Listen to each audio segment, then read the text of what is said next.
بعد ما طاب الحوت خرجته من الفران وقدمته في هذا الطبسيل، وزينته بالحامض والفلفله، ودرت شليضات تيرافقوا هذا الحوت. عندي الجزر سلقته، درت معاه زبر معدنوس، شويه مليحه، شويه الابزار، شويه ديال الحامض وزيت العود. كذلك بالنسبه للبطاطا حتى هي سلقتها وصفيتها ودرت لها المعدنوس، زبر معدنوس، شويه ديال الابزار، شويه مليحه، شويه الحامض، شويه زيت العود. وخلاص هاد الشلاضه المغربيه، شلاضه مع شويه ديال المطيشه، مع شويه ديال الخيار، شويه البصله، شويه الزيتون مقطع، وحتى هي درت لها زبر معدنوس وابزار مليحه والحامض وزيت العود. وهذا الزيتون عندنا مرقد، زيتون كحال، هذا المشرمل، وهذا ديال الطون، هذه الهريسه، وهذا هو الغدا ديالنا. نتمنى يعجبكم وما تبخلوش عليا باللايك وبالابوني. وزدت هذا العصير ديال الحامضه مجمده، خليتها حتى طلقت شويه وقطعتها وطحنتها مع واحد نص خياره واطرة الماء. نتمنى يعجبكم هذا الحوت وتجربوه.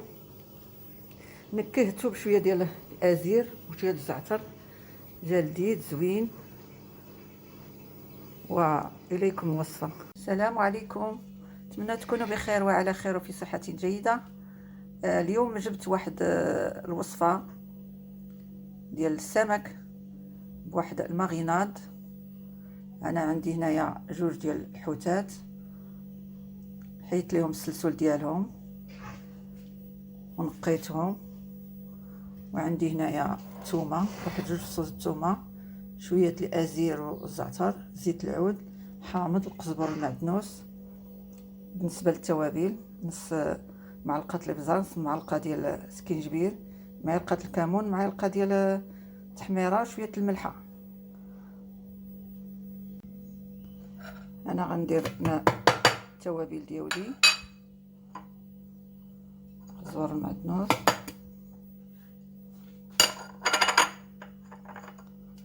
ثومه،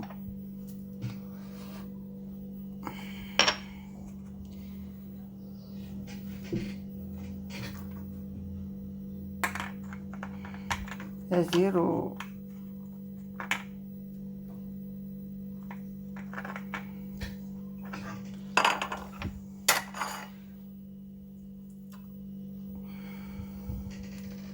شويه ديال الحامض، واحد نص حامضه،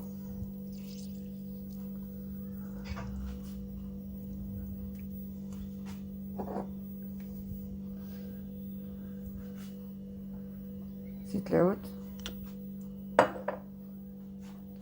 خلط هادشي كامل.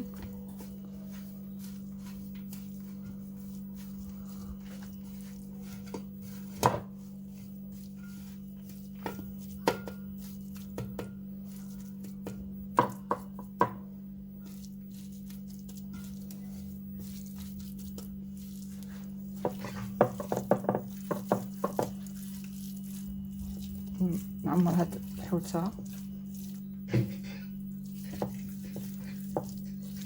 نشرملهم مزيان.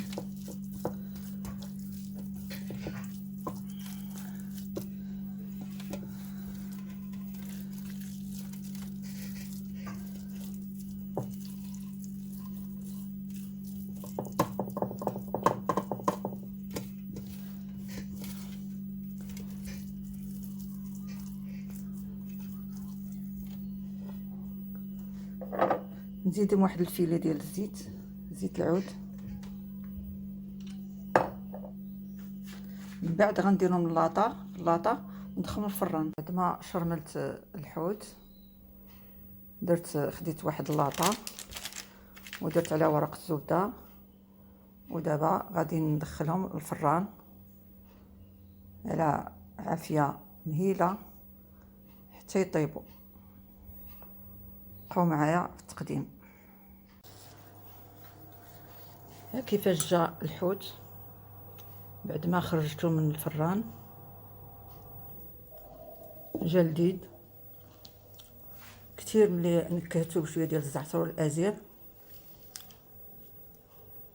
درت عليه شويه زيت العود من الفوق، رافقته بهاد الشلايض المغربيه. نتمنى يعجبكم وتجربوه، والى فيديو اخر ان شاء الله.